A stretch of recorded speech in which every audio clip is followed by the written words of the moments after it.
is sensational for Cincinnati. Mitch Hildebrand, the hero, and the underdogs have prevailed once again. I would like to present the USL regular season championship to FC Cincinnati. Congratulations to the players, the staff, and most importantly, the fans on a record-breaking season. Congratulations. Ladies and gentlemen, give it up for your regular season champions, FC Cincinnati. In a foot race, Cincinnati plays this across. Vasquez with the finish. Brandon Vasquez gives Cincinnati the 2-1 lead.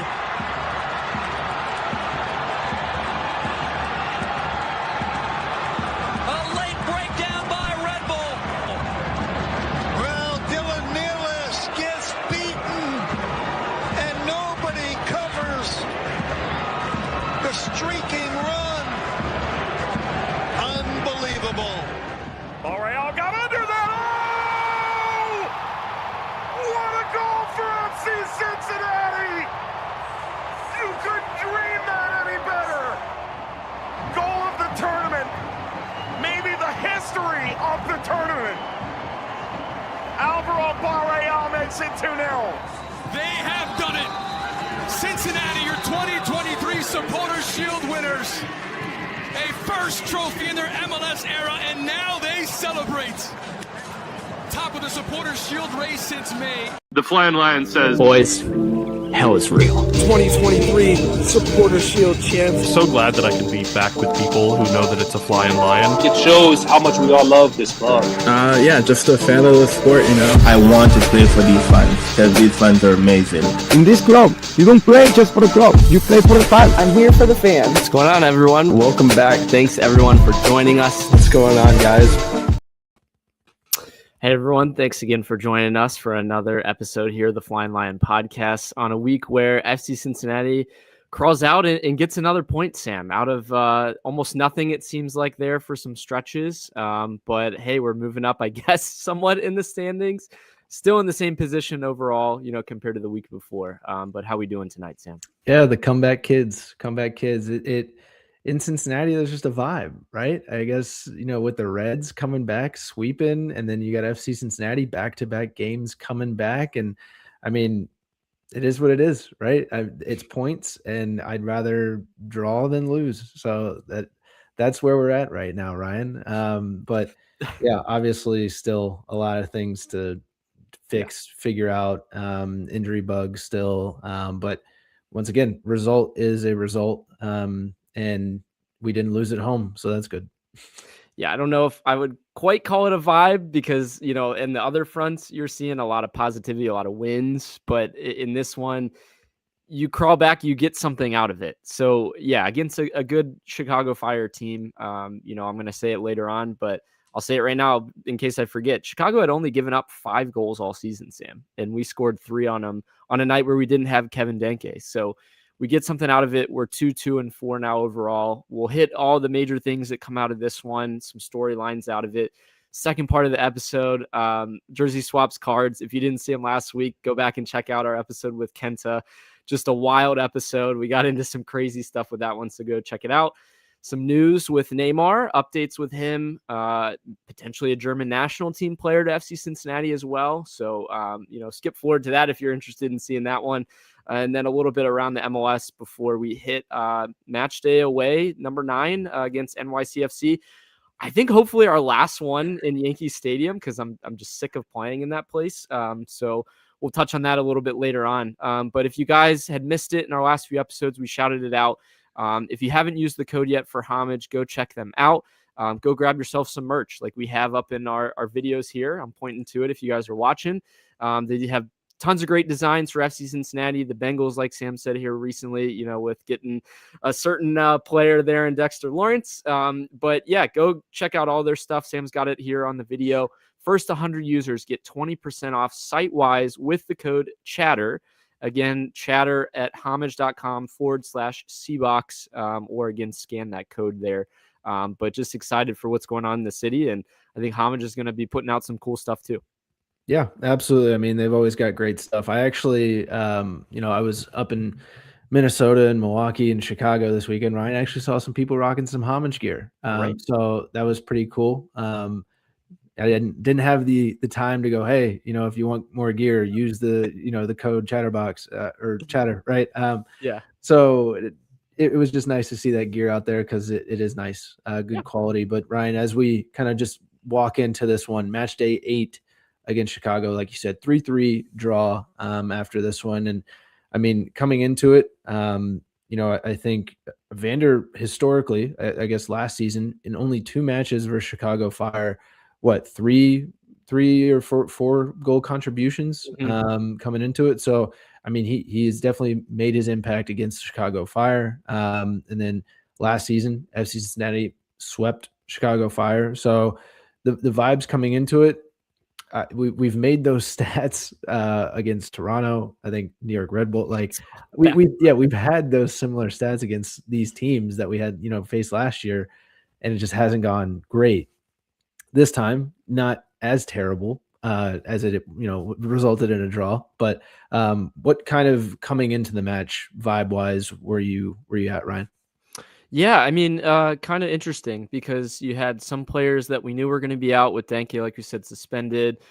We find out, Miaz is going to be out in this one, Obi, and then Jimenez was a late scratch, just being sick. So I'm feeling like, hey, let's see what we can get out of it. Being at home, that's always positive, obviously, for this team, feeding off the energy. Maybe we would see something, with that. But we also had, recently that Kenji Mambadem, he gets his first start.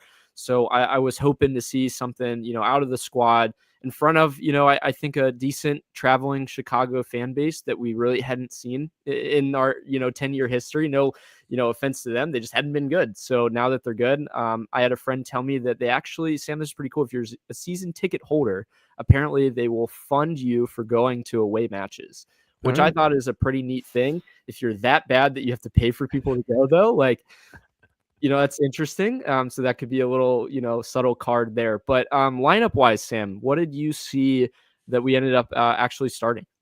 I will say before we get into the lineup, I was trying to watch the game in a bar in Chicago, and the bar, I mean, it was just right after the Cubs game, but the bar didn't even have Apple TV to watch the game.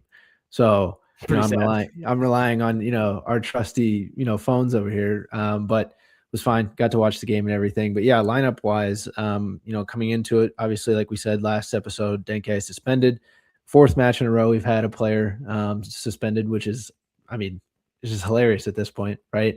And last match, Miazga comes out with a knock. Obi's still out.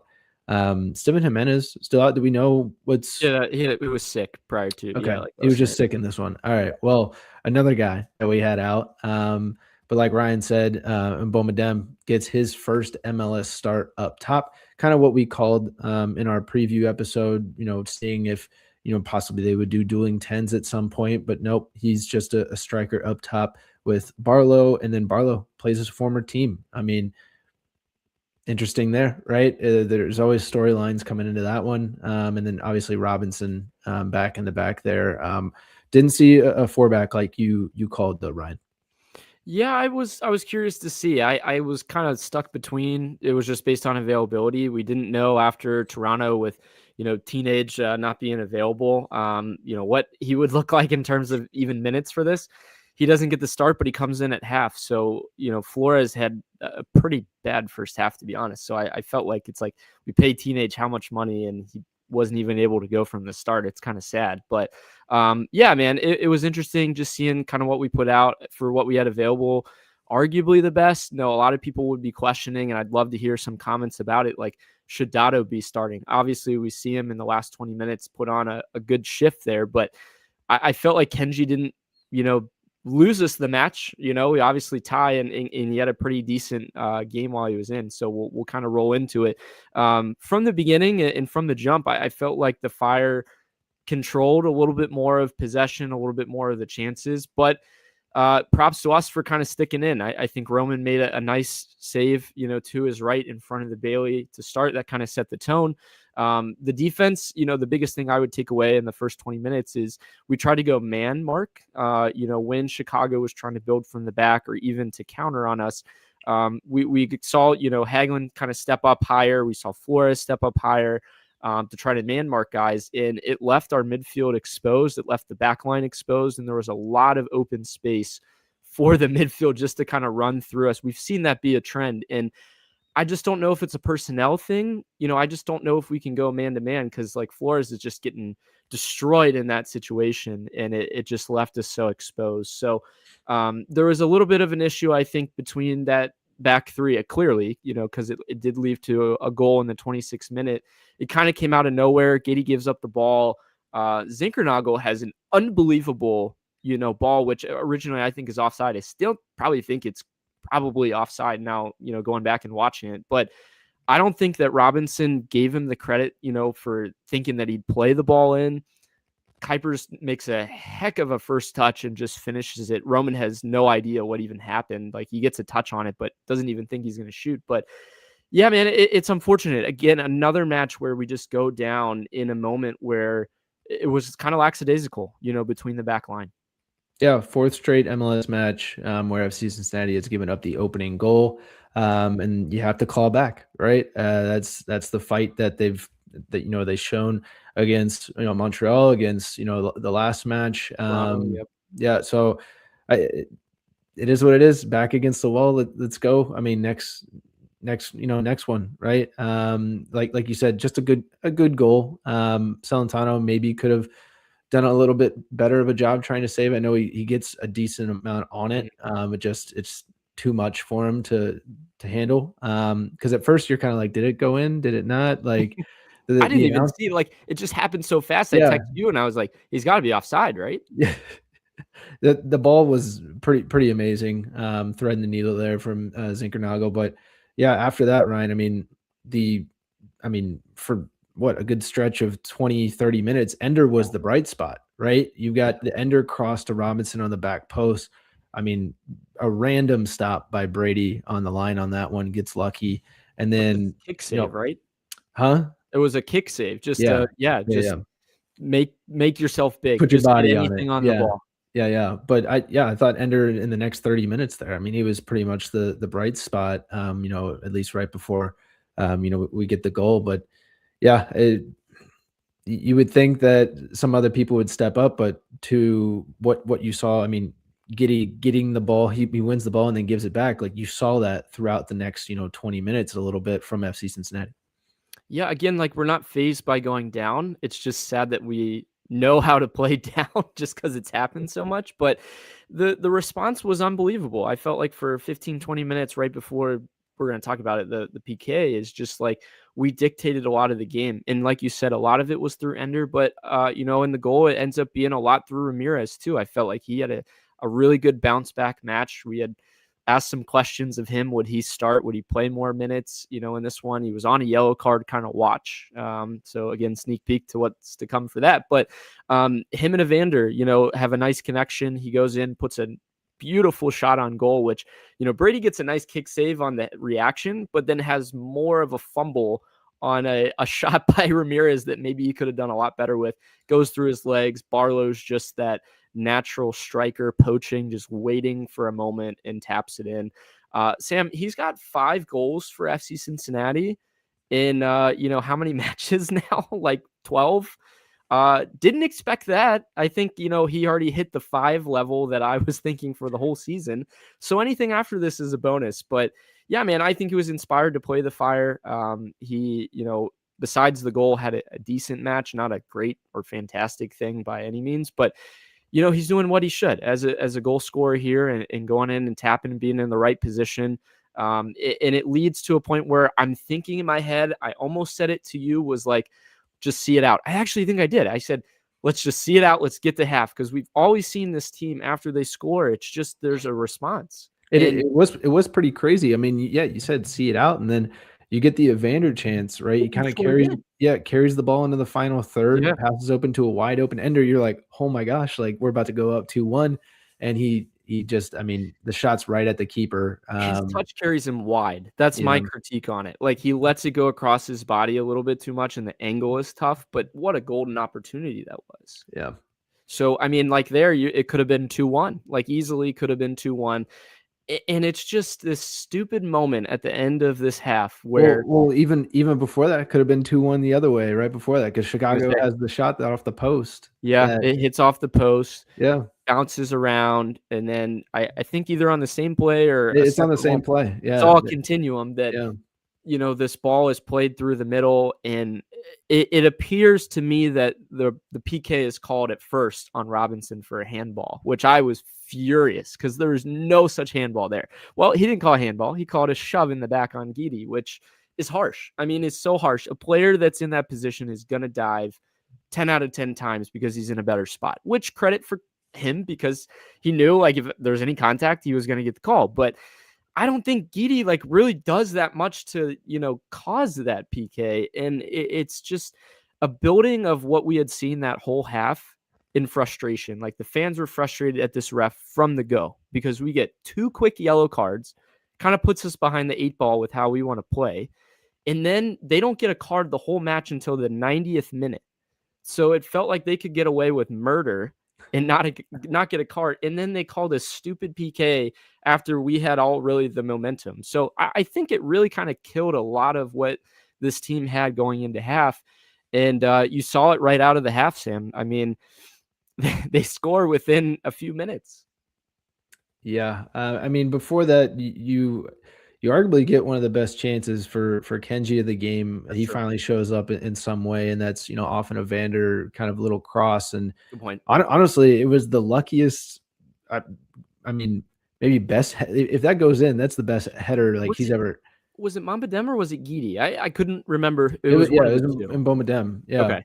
And then apparently there was hands to the face on Ender right around the same moment that, the match prior was called a yellow on Denke, but wasn't even a foul, awarded. So I think somebody had commented on that, and that could have brought it back and, disallowed what eventually happens, which is Kuipers, probably gets fouled. Advantage is allowed.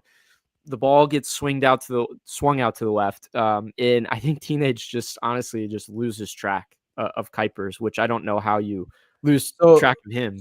So I don't think this is on Teenage, in my opinion. How? I think this is on Ramirez. So if you watch the play, Ramirez takes himself out of position in the left wing back spot, Ryan. He follows Kuipers into the midfield and then doesn't retreat back or follow him all the way. He just kind of stays in the midfield, leaves Teenage on an island. And to be fair, Teenage, maybe he should recover a little bit better, but however, it takes a deflection, right? Miles Robinson's trying to clear it with his head and throws him off balance. And maybe he doesn't see the ball in the air. Exactly. So I think, take it easy on Teenage a little bit.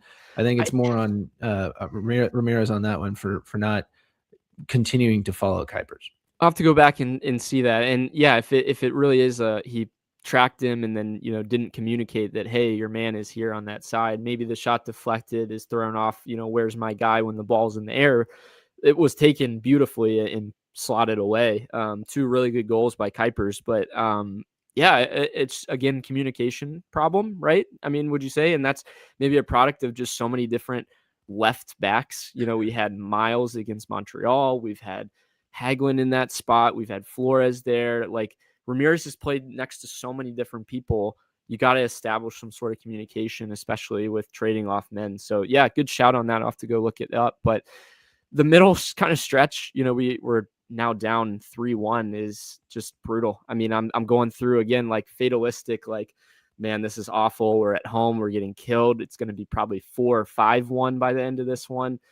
Credit to the boys and credit to Pat Noonan for pulling the right strings because he makes some subs and gets some things going. I'm thinking, you're taking off Miles and you're like, wow, your DP's coming off, and we find out later he's on a minute restriction. So I think he actually goes up for a header and he gets hit in the back. So he's kind of limping. I was worried that he might have something lingering with that.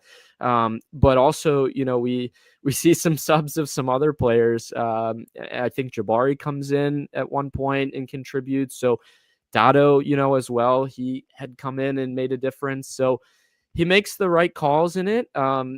Now, I think let's talk about it. Sam Evander kind of picks up his game towards the end of this match, even, again, down 2 goals, plays a beautiful ball in the 79th minute through to where Dado probably potentially, slots it away, but gets his legs taken out. Let's talk about how there is no card on display. How is that a denial of an obvious goal scoring opportunity? The guy clearly takes him out in the box, not even a yellow card. I literally have no idea why. Yeah, you're very valid in your take. I'm assuming everybody else is assuming or trying to wonder the same thing. And what's crazy is that was the defender that everybody was raving about. Coming into this match, the 20-year-old phenom, and he lets up the PK there to kind of open the door for FC Cincinnati to come back into the game. And what a gutsy PK taken by Evander for his first MLS goal of the season. Dude does a Panenka for his first goal. That's, if you don't know what confidence is, that's Brazilian flair right there, Ryan. I didn't have any clue why he did that. Honestly, I was a little pissed. I was like, why? On your first one of the season, your chance to score and you just chip it. It could have easily been saved in. He knew what he was doing. He knew where the keeper was going, I guess. I just want to say I called it. I called it in the preview. I knew Evander was going to get something going here soon. And like you said, he showed up towards the end of this game here because, you kind of find some momentum if you're FC Cincinnati the next couple minutes after that. Can we talk about his celly? Yes, the celly was nice. The celly was an homage to Neymar. Ryan, I don't think anybody wants to see you do it, but if they look up the Evander photo, there you go. Looked like a moose. Looks like a moose, but I see him do it, and I was like, I've seen that before. And then after, you're like, oh, it's definitely for Neymar. Yeah. And then he tries to pump up the crowd, and again, credit to him because in the 86th minute. I think Dotto draws the foul. We get a really good opportunity. Evander puts in an excellent ball. I would have to say, I've been very critical of some set pieces by them where, we go short a lot of times where you should play the ball in. In this one, he puts it in a really good spot. Right where you need between the PK and the 6. And I think, it really just, it's lucky. It bounces off of the defender, for Chicago. But I think immediately it's called Jabari's goal, and Jabari's loving it. He's like, oh yeah, this is my goal. And then I'm clearly no way, man. That's a total own goal, but it doesn't matter. It's tied. It's 3-3 at that point. You're buzzing. We get another sick opportunity with Hadebe on a diving header, which goes wide open diving header, by the way. But a couple wide open chances here. You got the Ender chance at the beginning of the game, and then you got Hadebe's chance, and then the final chance of the game, Dotto with a game-winning chance just passes it to the keeper. Yes, he's under a little bit of pressure, left-footed. But he was a little off balance, left-footed. I'll give him, the benefit of the doubt, but dude, you got to put that one away too if you want to earn some more minutes like Kenji did. It was a lovely passage of play where I think Jabari plays it over. Evander one times it, right? The connection between Evander and Dotto has got to be built upon. We saw it in this match and we saw it last season. Dotto's got to do better, man. He's just got to finish that one. He just doesn't get anything on it. But yeah, golden opportunity. I think I looked at the XG of it and it was only 0.66 or something. I thought it was going to be a lot higher actually for that chance. But yeah, it's crazy to say we had a chance to win it, but the last 20, 30 minutes, we took it to a team that, again, I'm going to reiterate, had only given up 5 goals all season long, and they let in 3. This was without Kevin Danke. So more to come on that in a minute. But with this result, 10th in the East, same points as DC United. Wild that's where we're at right now. So technically right outside of the playoff line, but it's early still in this season. The East is not beast. Last year the East was beast, but there's more of a chance, more of an opportunity to continue to build. We'll see as the next stretch comes on with the 2 opponents we have to even vault ourselves up a little bit higher. But Sam, Evander scored his 43rd goal in the MLS, tying Welton for most goals by a Brazilian in league history. That was a trivia question from last year. I think I had put in there that he was, 1 goal behind. But now he's tied, arguably one of the best Brazilians to ever play, in the MLS. playing in the MLS. Doesn't mean like we're talking about Kaká or any other player, that's Brazilian, but for his, actual, goal production, let's say, that's where he's at. Sam, I want to point out some crazy stats though, because for how bad in stretches this match looked, I had to go back and see this. Are you ready for crazy stats for FC Cincinnati that we haven't seen all season? I'm ready. Passes into the final third for FC Cincinnati, 39-16. Passes in the final third for FC Cincinnati, 100-65 for the Fire. Passes into the opponent's box, 20-9. Sam's got the graphics here to show you, like on the left side, if you guys are watching, look at all of these dangerous balls that we played against a defense that, again, has been just touted as being, great this year. And then the craziest stat of it all, the XG for this match, expected goals, 4.12 to 1.75. Like Sam's showing again on this, some great opportunities that we had versus very poor opportunities for the Fire. I mean, for how bad it felt in stretches, I think, we had some golden opportunities to win this one. I really think it's unfortunate the goal that we give up with the PK. It kind of killed a lot of momentum, and the result could have been, way different. But the stats were just astounding. I haven't seen an XG for this team in the 4s in 4 or 5 years.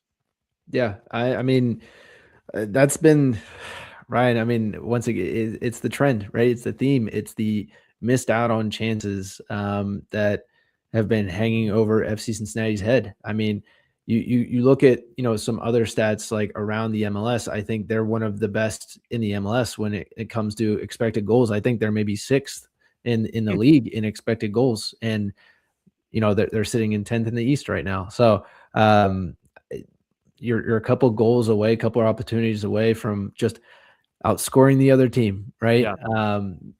Pretty bad on the defensive end still, but as long as you score more goals than the other team, you win, right? You get the 3 points. So, leaving some chances on the field. Hopefully they're able to put some away as they get Denke back next game, and hopefully some other guys that can get a little bit healthier. Yeah, no, I think that's a good point. And also kind of touching on the fact that we're digging holes. That's the thing that, hey, we have all these chances. We're doing the most that we can while we're down, but can we do this from the start? Like Pat Noonan says here as we roll into his post-match comments, we find ourselves in too many holes that we try to dig out of and too big a hole to climb out of to get the win. But the fight is good. Seems like another reiteration of what he said the last few matches. I like the way we push the game. I don't like how we can't figure it out to do that earlier. Well, Pat, you're the coach, so maybe change how you're doing it earlier. And then, did confirm again that Miles came out due to being on minutes watch, not necessarily, hopefully, from a new injury in this one. But like he says here, Sam, I think sneaked it, but, Brian Ramirez gets his 5th yellow card of the season. He is now out. This is the 5th consecutive match with an FC Cincinnati player out on suspension. Got to be close to, again, an MLS record. But as he's speaking upon discipline, the character is not the issue. It's our attention to the detail of the game. I think he's talking about like the basics as well and how we have to do the small things right. But part of it too with discipline and how we keep players on the field to give us the best chance to win. But once we do have those players on the field, how do we get organized? How do we communicate? How do we be tougher to play against? Again, all things that you'd think a team that has been together since all of last season pretty much, would figure out. But there's been so much in and out, a lot of different, formations, people next to each other. I still just, the continuity, the chemistry, that's a big thing we touched upon last time. It's got to be better. So coming out of it, Sam, what were big takeaways for you? Yeah, I mean, big takeaways for me. Obviously, once again, same script, different night. You're just getting the same thing. Once again, like you said, slow start, digging yourself into a hole, kind of chasing the game the entire match. But the fight's for real, and it's nice to see. Would like to see fight when you're up 2-3 goals rather than down a goal or 2. But once again, just glad to see Evander finally showing up and playing a big part, being the superhero that we know he can be, the MVP type caliber player we know he can be. That guy in big moments. So hopefully the defensive lapses will kind of stop killing us early, and that way we can get into kind of maybe a good, form in the first 20 minutes of the game. That'd be nice, because we can't just keep relying on late chaos to save us. Yeah, no, you're right. That's no way to win matches in MLS, and you have to score on your half chances. I think there's one thing I comment too. I'm thinking about Pat. In the last 20 minutes, we just looked like a different squad. He was out there on the touchline, Sam, commanding our players and dictating a lot. Would you want to see more of that from him earlier? To maybe spark a little bit more from the team. The message is coming out of the dressing room, like, hey, this is what you do to start the match, but like clearly our results aren't there. So do we need a little bit more, on the sideline, specific changes within the 10 minutes after we've seen maybe how they roll out? I think honestly, I want to see the same team that came out against Tigres in that first half, right? I want to see high press. I want to see pressure. I want to be, I want you to take it to them, whether or not you have the ball, go get it, right? Take it from him and, make it your game, especially when you play at home like that, and feed off the Bailey.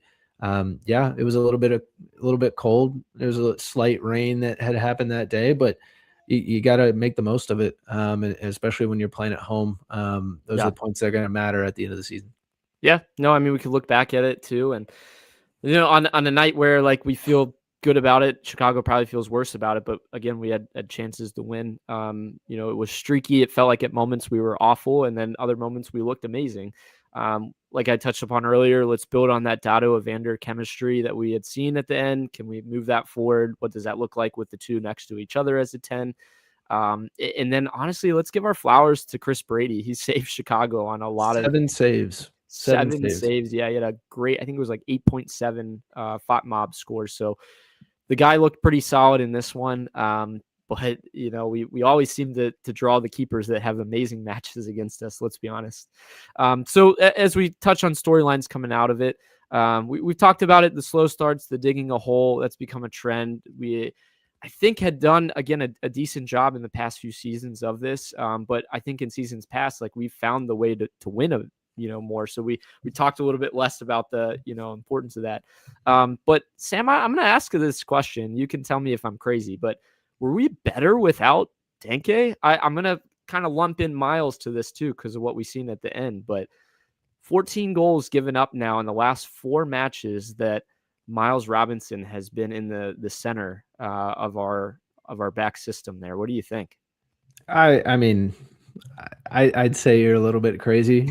Statistics back it up. But once again, I think we've touched on this numerous times, is we really have not had a consistent back line, whether that be Miles in or outside the lineup. And then once he does come back in, somebody else is out, right? So every person, the person standing next to him, it seems like the next game, that person's gone. And you're like, huh, what happened to him, right?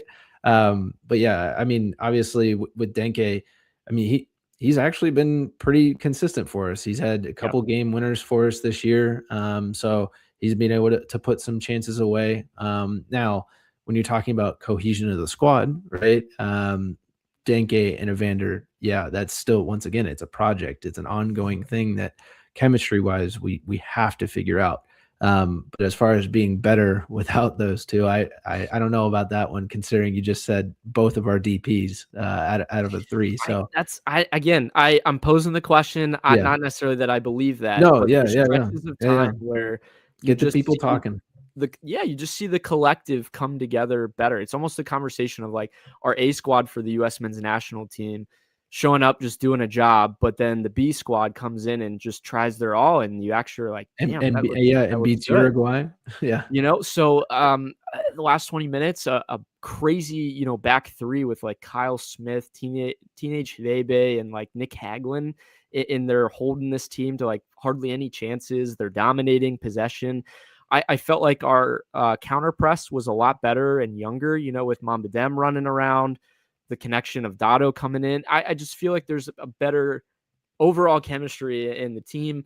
Denke occupies a ton of space, a lot of bodies. He's physical up top, but he's a little bit more limited in the movement. So what's best for the system and what we see moving forward? We need that goal production though. And that's what you're losing out of him, not having him on the field. So how can we kind of get him up to speed like we had seen? I'm hopeful.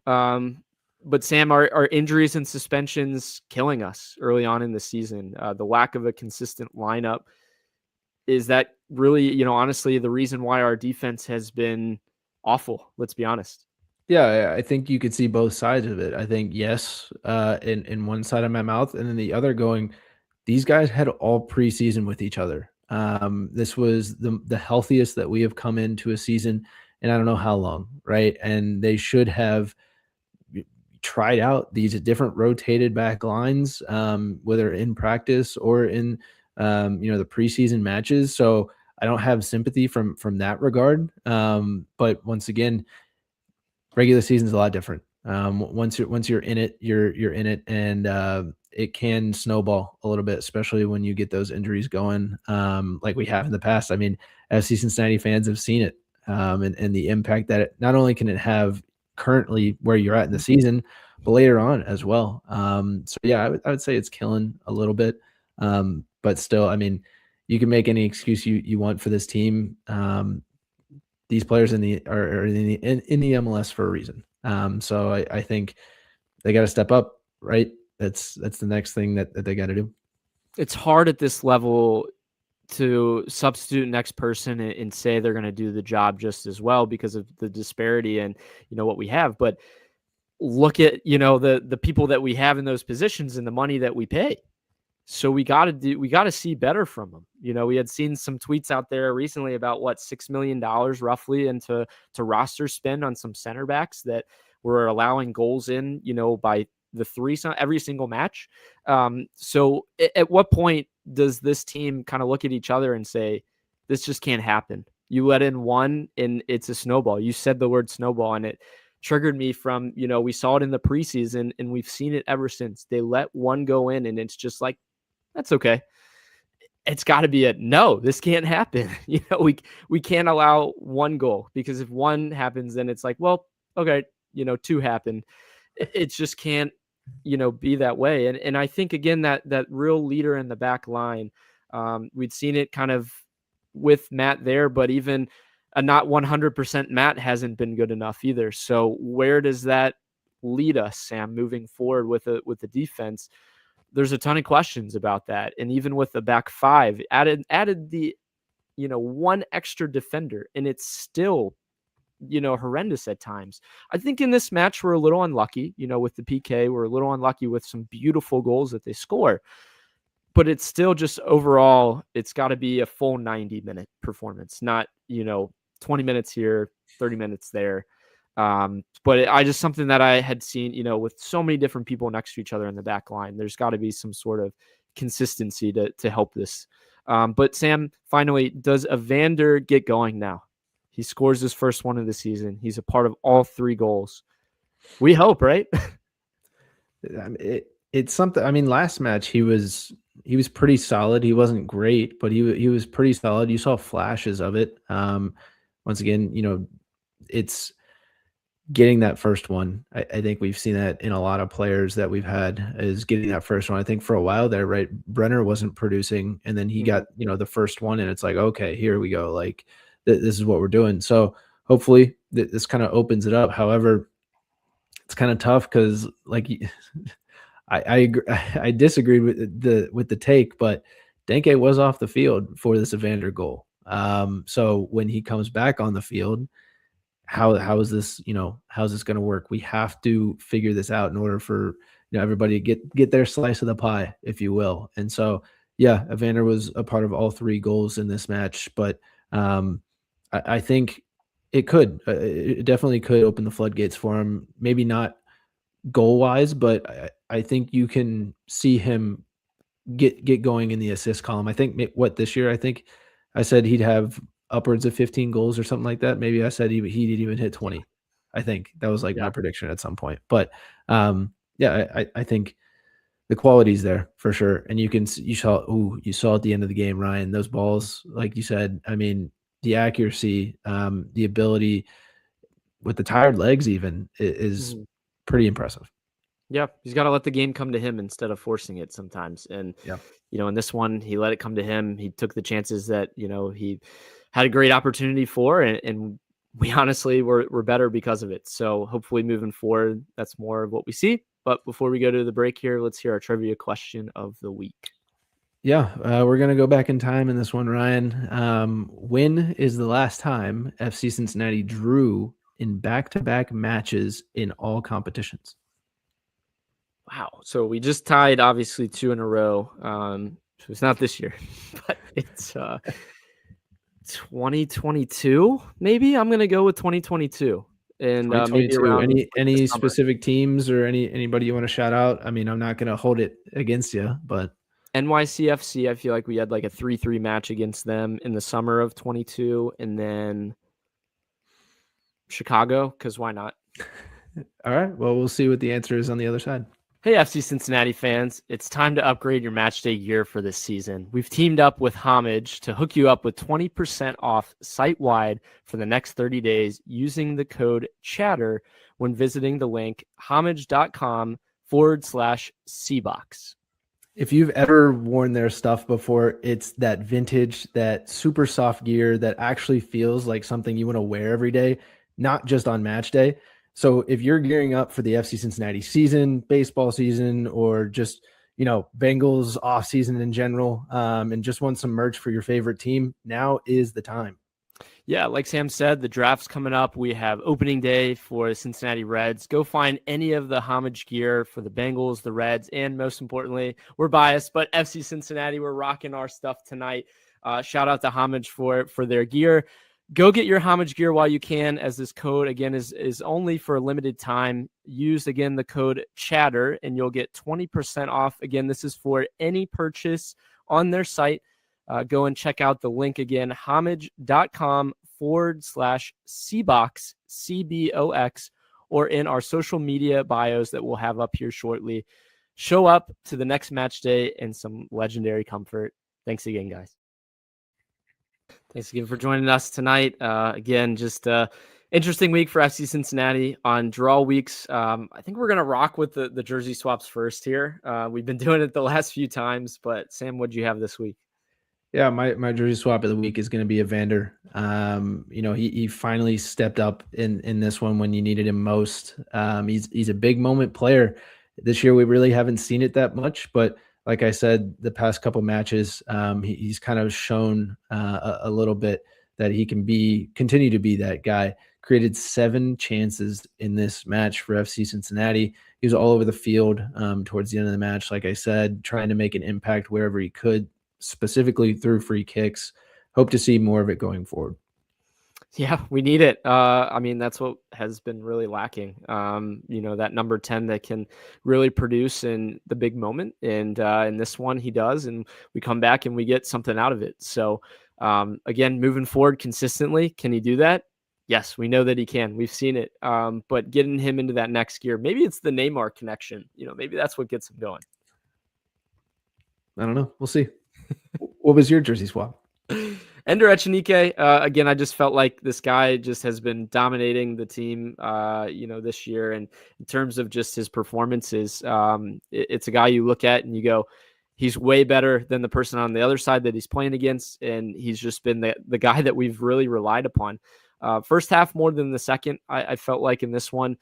He gets subbed off late, I believe, in this one too. But Ender's just been a workhorse and has put in, that shift that we've needed from the wingback position that we talked about so much and how important that is to this team. He doesn't always, again, get the goals, the assists, but he puts in all of the hard work that, somebody like Ender deserves for his, 5'8" frame. And everyone in the city loves it. The kind of like, I don't know, Sam, the way I played when I was younger, let's just say, I think I appreciate that out of him. It's the little giants out there, right? I mean, dude is quick as heck, and he's got heart, and it's awesome to watch him play because it's every single match down that right side, Ryan. I mean, you can guarantee you'll see an exciting game just watching Ender on that right side, cut in and go around guys. Like he can do it all. It's once again, it's that final third. Like, can he finish inside the box? Can he put in he put in a decent amount of crosses in this one? I thought to give our guys some chances. But I mean, heck of a player. He really is. There's a reason that Venezuela wants him to be their starting right back. Yeah, I think that if he can, score the one that he had in the first half too, like I'd even have a further conversation, about what he can be for this team. But I see a lot of people when they talk about moving forward, like what, FCC 2028 could be. Like Ender's in that conversation if we can even keep the guy. Because, I mean, we're talking about, can he kind of take his next step in his career too? He's still young, but I want to hold on to him for now. So Sam, on the other side of things, card of the week for you. Yeah, I wasn't quite sure what I'd go with, for the card of the week, but I mean, I didn't want to do it 2 straight weeks, but Ryan, I mean, they're bottling it. Arsenal, I mean, the loss to Man City. Now Man City has a game in hand. City's got 6 games left. I mean, it's not looking good for Arsenal. Just 1 goal behind on goal difference too for City. So, I mean, it comes down to it, Ryan, and they've got the tiebreaker as far as the results goes. It's going to be interesting. It is. I think the next couple matches are going to be very crucial. Obviously, Arsenal losing 2 straight now after the City match. They face Newcastle, and then City will face Burnley. So, I mean, if this happens, it's once again, it's. Do you think Arteta's gone? I think he's got to be if you fumbled it that bad. I mean, he's a great manager, but he's a great manager that's never won that big match or that big trophy, for winning the Premier League. But they're, I believe, still in Champions League. Is that correct? Yeah. So I mean, they beat. I think they beat Sporting. So.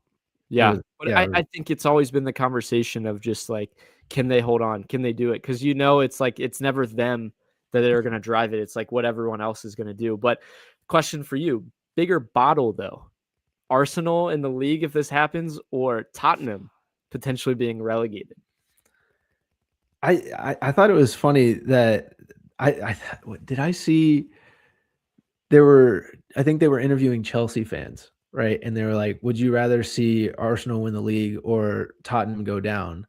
And they were like, ooh, like that's tough because we're all London teams. But they were like, honestly, like I'd rather see Tottenham go down than Arsenal win, because it's you'd rather see somebody lose and get out of the league rather than, win something. But on another note, Ryan, Leicester City possibly out of the championship. Yeah.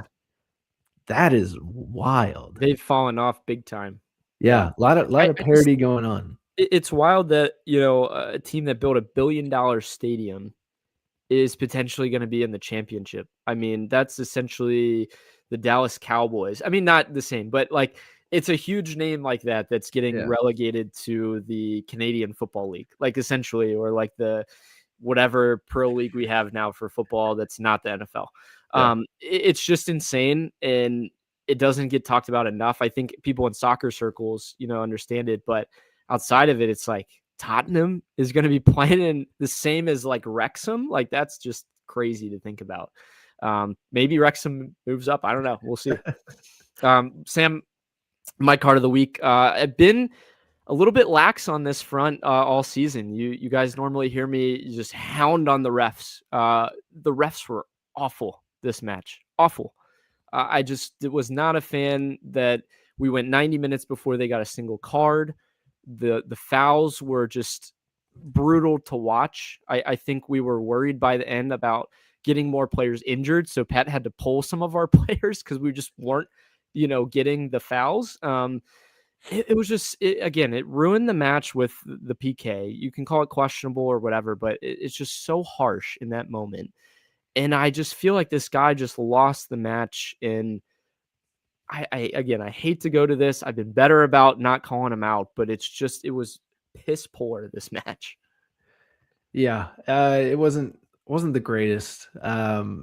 If you look at, I mean,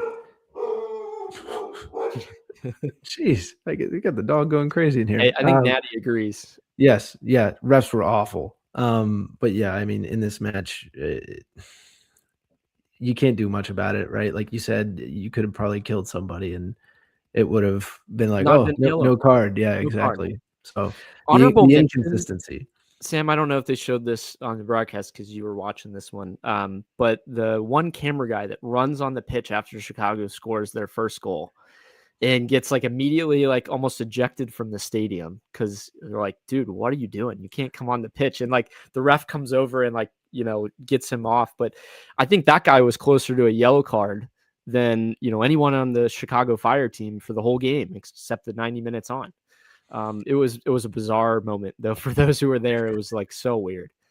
Yes, it was. Other fronts, everyone wants to know, what's the update on Neymar, Sam?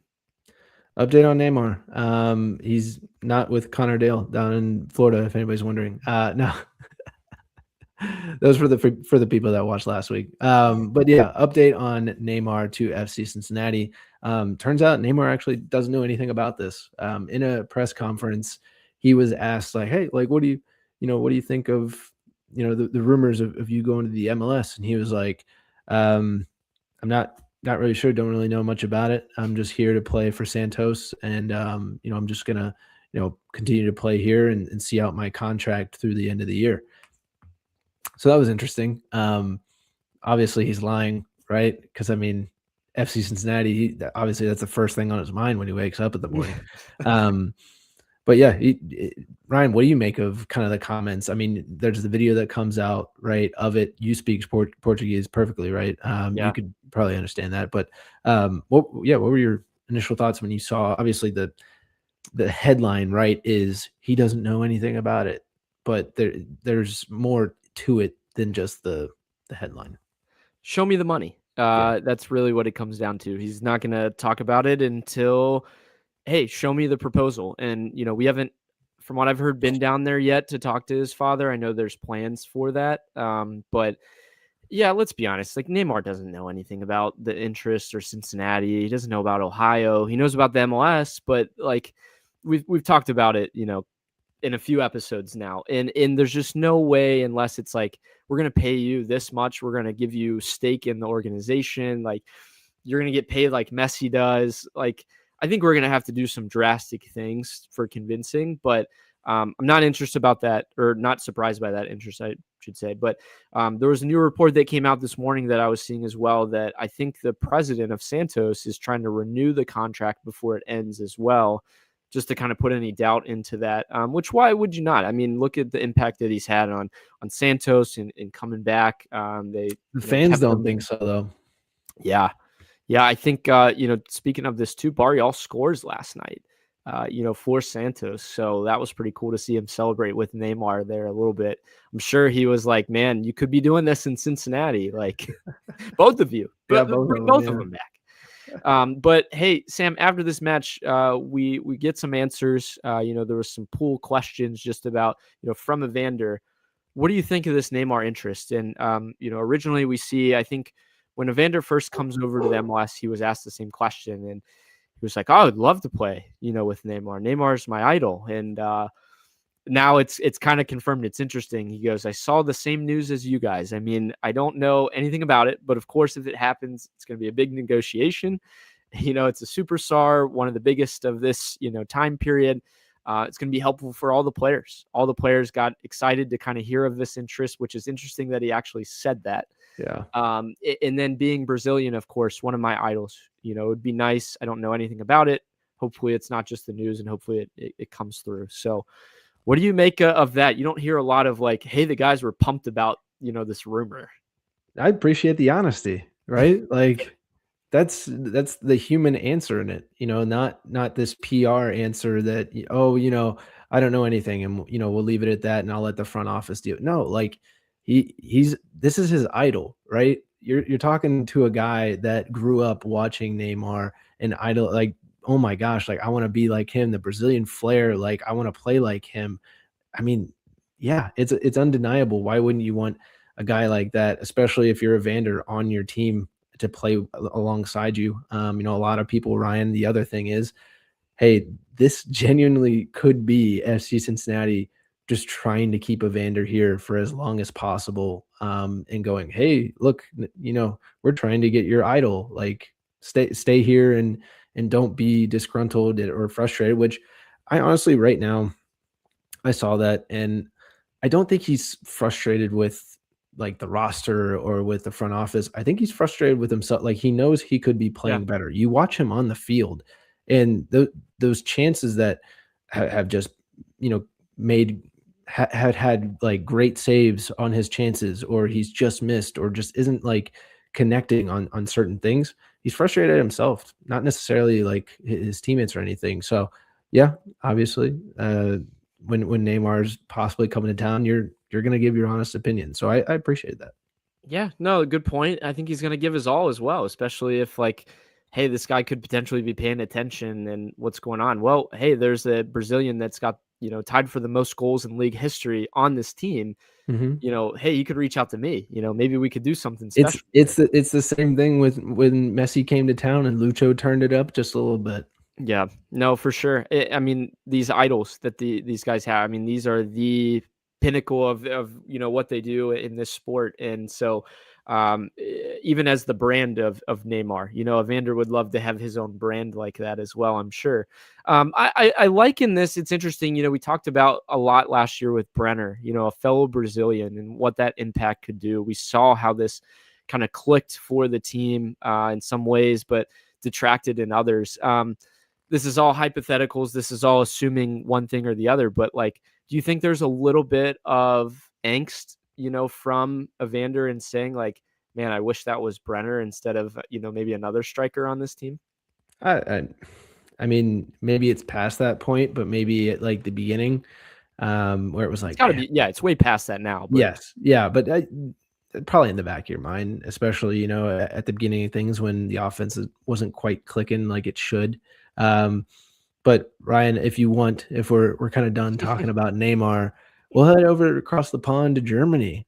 Ryan, we see this, I think maybe a couple, 10 hours earlier, right, from another source, and you were kind of, hey, let's wait it out a little bit. Let's see if another credible source kind of comes out with it. Julian Brandt, guy who plays for Dortmund over in Germany, was in Cincinnati for the Club World Cup. We got to see him play. Could potentially be coming to FC Cincinnati. And when I say potentially coming to FC Cincinnati, once again, that just means FC Cincinnati is interested. And once again, who wouldn't be? Yeah, rumor comes out, first, Marcaj News, never heard of them, so definitely sus about that. Pablo Oliveira, again, Brazilian reporter, super sus that he's reporting on a German national team midfielder that has interest all over Europe. So is it a ploy? Obviously it's got to be a ploy from his team. Julian is going to be a free agent, Sam. He's not, contractually stuck at Dortmund. He can leave on a free. Who wouldn't be interested in a free player of that quality, which, let's look at his past few seasons at BVB, Sam. 20 goal contributions from him in the last several, 40-plus matches. He's not a 34-year-old, number 10. He's still got some minutes in him, too. 29. So, again, like, this is more of just a ploy of, yes, we're interested in big-time players. We're going to put our name in this hat to see what we can get out of it. Why not? What's the worst that comes out of it? They say no.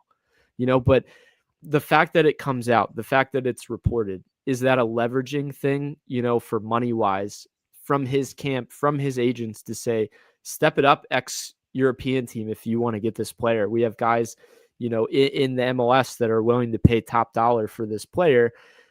Can we compete with that again? Can we make that push and get this type of player? We've been in the interest before for several players. There's tons of other players I'm sure we have tons of interest in. But why this one? Why now? It's, again, I don't know. It's interesting. It's right around the same token. Everyone's like, well, what about Neymar? What about Julian Brandt? Like, who would you rather, have? It's like both of these are wildly out there right now for a team that's all three DPs are filled, by the way. Yeah. Maybe down the line this happens, but this one is more of a, if it was going to happen, Sam, in my opinion, it'd probably be a summer move because his contract is up. So what's that move out look like if we're even going to make this happen? Or does it come that he signs on a 1 year somewhere in Europe and then maybe 2027, once we get past the sprint season, does that happen? It's so out there. It's just fun to talk about rumors of giant players from around the world linked to this squad. Who wouldn't want to report about that? No, yeah, you talk about a player who, yeah, not maybe to like the legacy level of a Thomas Muller, but 29 years old still a lot left to play, and his experience in big matches, right? Dortmund, what, 2-3 years ago, Champions League final, right? Wasn't it? Yeah. I mean, he's played with the best of the best. And I think bringing a player, just once again, just bringing a quality of a player like that into the MLS, similar to the Neymar situation, where even if it isn't with FC Cincinnati, right? Like that would be huge for the MLS. Another just quality German guy, and this time maybe a German player that looks at us and go, you know what? I appreciate the German roots, and that's why I'm going to go there. Sam's calling out Thomas Muller. No, I think it's interesting because like we kind of like looked at San Jose for signing Timo Werner, and we're like, what's Timo Werner going to do in San Jose? Sam, they're second in the West. Yeah, they're killing it. The guy had, an assist and a goal yesterday. I think you see the impact of these players coming in on younger players, on everyone around them, the experience that they've had in big matches. Like we could use some of that. We could use guys that have seen and done a little bit in world football and say, this is the way to do it. This is the way we don't allow, 3 goals per match. Thomas Muller wouldn't allow that to happen. So I think somebody of that quality obviously would be amazing for this team. Now, Can we actually push it over the line? Like this is a pipe dream, but we're going to talk about it. So Ryan, to close out this little segment, right, with Julian Brandt potentially coming to FC Cincinnati, we were trying to coax Thomas Muller into coming to Cincinnati with horses. Do we just stick to the bread and butter and go, dude, the beer here is phenomenal. Oktoberfest, you're going to love it. Just find what Julian's into and just be like, we're the best at that. He's into beer. He's German. Send him to Rheingeist. Done. Yeah, for sure. No, it's exciting though. Again, just 2 top quality players that we have interest in, would love to see the total list of other players we're interested in. But FC Cincinnati too, they lose. They lose 3-1. New York Red Bulls 2. They come back. They were down a goal. It was 1-1. Second half, Red Bull scores 2. How about Niang, though? A new player for FCC 2. He's got 2 goals in 2 matches with the team. That guy's tall, by the way. He's a big dude, but he's outrunning center backs, scoring now in 2 straight matches. We just can't seem to consistently get things going. I know they had a win prior, to this one. They don't play again, for another couple weeks, and that'll be against Toronto. But it's, again, a lot of moving pieces, a new coach this year. I don't know if, obviously we want them to be good. It's just so difficult, I would imagine, to create a team, out of so many different individuals. You have some guys coming through the academy, but it's not like the whole roster is made up of that. Oh yeah. And it's going to be tough. It's a work in progress. It's a whole new roster, whole new coaching staff. And like you said, just can't get anything going on right now, but Niang, he has been obviously the outlier, new to the team. And like you said, 2 goals in 2 matches, pretty remarkable. Only 19 years old, joined the team April 9th. That's when they put out the press release and everything. But Ryan, this kid from Senegal, he's actually trained with French Ligue 1 side Brest in the past. So the quality is there for sure. And he's definitely showing it in MLS Next Pro. I don't know why. It just reminded me of the Micah Richards bit from their show about from that team. It's just funny if you guys haven't seen that. Yeah. But Sam, what did we see around the MLS this week? Yeah, around the MLS a little bit. Like you said, San Jose, that's the big talk right now. You got Bruce Arena out there, 75 years old, still doing it, Ryan. Unbelievable what he has been able to do over there.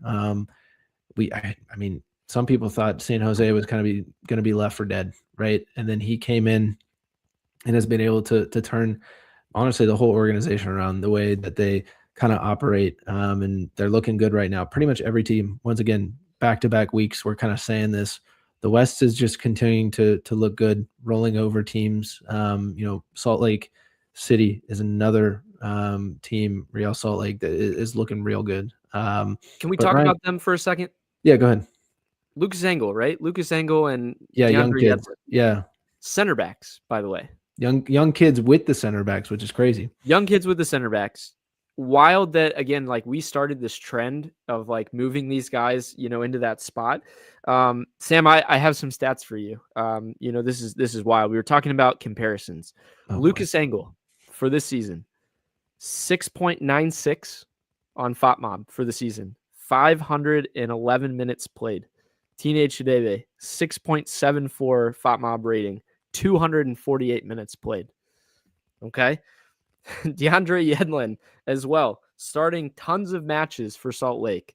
And really, their offense is killer. But they're not letting in goals. They're, I think, fifth in the West right now. So it's wild to see. Would you have preferred one over the other now if we look at it? I think, again, that's kind of unfair to say, but that's what it came down to. I think in the offseason was it Engel? Was it going to be Teenage? And prior to that, I went and I looked. Chidozie Awaziam, Sam, a guy that we had is playing at Nantes in Ligue 1, 23 appearances, 1 goal, 2 assists, a 6.8 match rating. We made the wrong decisions in some regards for center backs and pairings. I don't want to just say that out blatantly, but some of these other guys have done so well in different systems now. In finding that right mix of players, it seems like we've kind of gotten some things wrong clearly. Yeah. I mean, hindsight, it's always easier to look back and go, should have kept this player, similar to an Alvaro Barreal, right? Dude's killing it down in Brazil. It's should have brought him back as our left wing back. Didn't want to be here, but yeah, you're gonna have a lot of those. Clearly, Teenage had honestly through his whole FCC career so far has kind of been just struggling with injury. Leg injury, really similar to Miazga, just not being able to stay on the field. And when he does, it's mixed form. You kind of see flashes with him, bicycle kick clearances, right? You're like, oh my gosh, this is amazing. But at other times, right, he can get a little lost, get tangled up with his large frame. But yeah, I think it's a little harsh of me to say that. I just think that you were looking at Engel as being a left wing back at the time, and re-signing him, that was going to be hard because he's more of a left back, and we weren't playing with a left back at the time. But now he's playing center back, and he's killing it. And Yedlin's, doing well in what he's doing. So yeah, it's easy to say in this moment. But yeah, if you were looking at, would you rather have Yedlin or Engel? I'd rather have Engel right now as far as where we're at, because that means less game time for Ender. And Ender's been arguably our best player all season. Yeah. So That's a good point. Good luck. That's how I'd look at that. But just Ryan, a side note on that, yeah. Around the MLS on the eastern side, there's this big old skid mark up to the north. And yes, in some regards, FC Cincinnati has been a skid mark. However, we are 2 points better than the skid mark up north in Cleveland. Oh, sorry, Columbus. The Columbus Crew, they continue to slide. It's 2-3 matches in a row that they've lost, right? Yeah. They're 1-3-4. They have 6 points right now. They just lost to the Revolution. Both Ohio teams are struggling. When the last several years we've been, top of the table. Obviously, they have a new manager. They just lost their striker to an ACL. But yeah, I think both teams are down bad. Orlando's down bad. Atlanta's very bad. It's just a weird year. So we'll see how it pans out, for the rest of the season. Again, interesting to see just how dominant the West has been, and is it going to stay that way, over the course of the season too. But Sam, we do have a match. We have 2 matches actually, but we're going to cover one. The first one here, again, match day number 9 against NYCFC. I sneaked it at the beginning. Hopefully this is the last time we're playing at Yankee Stadium, because they open their new stadium next year. They sit in 7th. They lost their last 2 matches, but this team is dangerous. I really think that NYCFC could do things, especially if they get a playoff game at home. It's such an advantage right now with a narrow field of what they play on. Alonso Martinez is out for them until May. That's big news, for us, especially in this one. But we also have a Ramirez, not a Martinez, but a Ramirez that's out. So again, 5th match in a row with a player out on suspension. Who steps in for Brian Ramirez, Sam? It's a great question. I mean, do you go with somebody who's left-footed, or do you just kind of throw in maybe Ender on the left and Alvis Powell on the right? It is tough. Or do you throw Teenage out to the left and you kind of rotate the center backs, put Flores and Hagelin and Miles in the middle there, which I think may be the most likely scenario. Or, I mean, what would be pretty wild, Ryan, is for Kenji to go from playing as a number 9, this match, to potentially playing left wing back in the next match. I think that would be pretty funny. My only pushback is this field is so narrow. And I think the advantage for Kenji is on a bigger pitch where he can outrun people. Yes. And this is super narrow. So he's going to probably play more traditional, a more physical, more accustomed back, where I feel like Kyle Smith is a natural slot in. Guy that's had experience, in the league. He's played that left wing back spot before. I think Pat's just shown us that he has been a little bit more traditional with playing people in positions.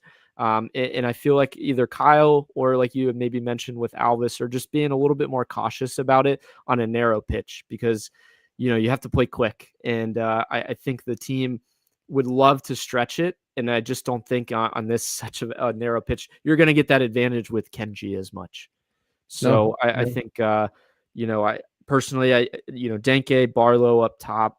Maybe you go Jabari just because you want more physical in a tight, match. But I think Barlow's kind of won that spot. He's scored now in several matches. We like Jabari coming off. He brings good energy off the bench now. We've seen it in a few matches in a row. It's going to be a physical one. We always see that. And we always see that free kicks are the huge decider. Any team that goes and plays there, if they're going to do well, it's going to be because of free kicks or corners. So, can Evander get a set piece goal? I think that would be a perfect time to do it. We saw Alvaro do it, I think, a few years back. He had a beautiful free kick at Yankee Stadium. So that's what I'm looking forward to see, in this one is how can we kind of boss that. But what does the back line look like health-wise, Sam? I think, if Matt's not even on the bench, from before, Miles is a little beat up. I think he'll probably be able to go. Do we roll out very similar to what we did last match with Flores, Hagelin, Miles, or what do you think? It's a good question. It's always Flores or Hadebe. Hagelin's been consistent this season, and a lot of people, fans notice that, right? The workhorse that he is in the back has been great. Arguably, the balls in a narrow pitch too. So arguably has been the real defensive DP, for us this season. I think a lot of people I've seen that. But yeah, like if Miles is healthy, you throw him out there. If he gets another knock, you got to kind of keep him safe, not only for us, but also U.S. men's national team. Like there's more at stake here in the next couple months. Is that unfair? Like I hate to say or see that, like, maybe, a minute restriction is based on something that is obviously his big goal. He tore his Achilles when he was playing in Atlanta. He didn't get to play in 2022 World Cup. He's got a knock now. They don't want it to linger and translate to the World Cup, but it's kind of unfair to us too. I think it's one of those where, hey, get a good game. Like get a good game like you had in the first 2 or 3 matches of the year, where you're making slide tackles all over the place. Your recoveries are insane because you're using your speed. Get us a game like that, and then I could, you feel a little bit better about the Well, yeah, like if you sit out, right, and don't play, that also allows other guys to potentially take your spot because they are playing and they play good. Whereas you're not really playing as much to show that. Yeah. But yeah, I think backline, you could see, something similar. Like you said, maybe Kyle Smith or an Alvis Powell more outright. But Ryan, in this one, prediction wise, what you got? It's tough for me to call anything more than a draw. I think it's a 2-2 draw. just because I never feel good about playing there. It's such a weird thing. It's middle of the week. We're on short rest and we have a match on Saturday. Do we rotate now? Do we rotate at home for it? There's going to be some mixture, of the two. I could honestly see Giddey coming out in this one and Anunga maybe starting for a more physical presence, give him a little bit of a break in the midfield. Everyone else about the same like we talked about, but I'm going to go 2-2. Yeah, I'm with you as far as how the game's going. We know how it's played at Yankee Stadium, right? Like you said, very tough, very physical, very tight game that can move quickly at times. I'm going to go 2-1. I think Evander game-winning goal. I just think right now you saw something. You saw a spark, right? And hopefully with the addition of Denke, they can get something going. And even if it is individual brilliance in this game, that still it shows that FC Cincinnati can get back into winning form. I don't care what it looks like. Just get me 3 points. Yeah, I'm a little worried about the quick pace. You talked about how fast it can be, and you have to play quick, and we haven't been able to do that consistently in a game where like you're going to be under pressure all the time. Like, does that get the worst out of this team or the best out of this team? Well, to your point that you've made in numerous previous episodes, you've been very hard on Samuel Giddey.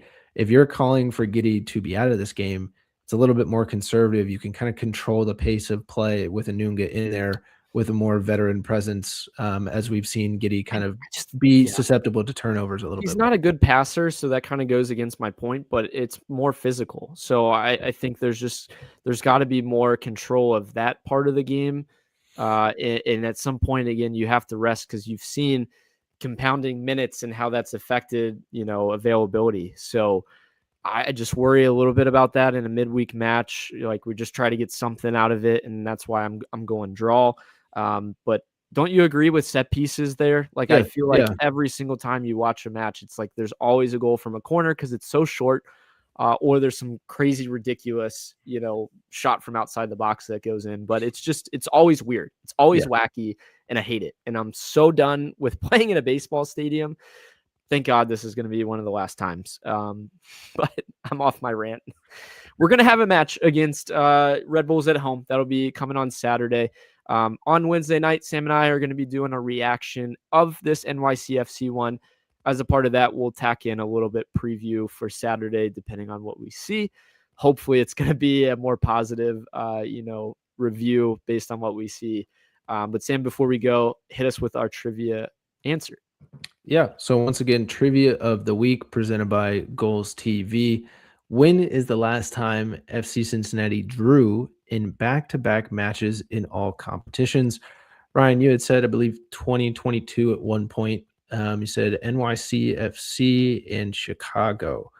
So, I mean, one of those was not close. You actually, the last time was 2023, and it was in September 16th. We drew against Philly 2-2, and then the very next match was similar. We had a midweek match, September 20th, against Montreal 1-1. I'll spoil it just in case, because, if we draw next week, I'll spoil the trivia of the week that would have been. Ryan, the last time we did 3 straight was in 2022. So weird. Yeah. How have we gone like a few seasons without 2? It's just either been just loss or blatant win, or 1 goal win. Sorry, 1 goal win. Yes. Yeah, who would win by 2? Not us. I would take a 1 goal win. Again, I've said it last episode. I'll take it again. Give me 3 points. Whatever win. Give me 3 points. I'll go back there. Yeah. But this is a moving point. NYCFC, you said 7th in the East. I think Red Bulls maybe 8th, somewhere around there. I think if we looked at it, let's go and look real quick. Just 8th. So you win, you're at 8 points now. You win, you're at 11. You win again, you're at 14, and you're talking about 3rd or 4th. I mean, it's not like there's a huge gap, besides obviously Nashville's at 19. But these are big moments for this team, especially before, a World Cup break, that you got a month to think about where you're at. And I don't want to sit there and sulk and be like, man, we stink, or outside of the playoff line. go at it. You're going to have a month off. Like I said, I think you're obviously managing guys coming in and out. But we got to do it at some point. And this, again, I've said it time after time, April, May, that's been Pat Noonan's time for FC Cincinnati. We seem to go on runs. Let's start it now. Let's do it now. Sam, I'm hoping your prediction is correct, but we will see you guys hopefully Wednesday night. Join us for our reaction video. We might even have, a watch along as well. So stay tuned for that. But otherwise, we will see you then.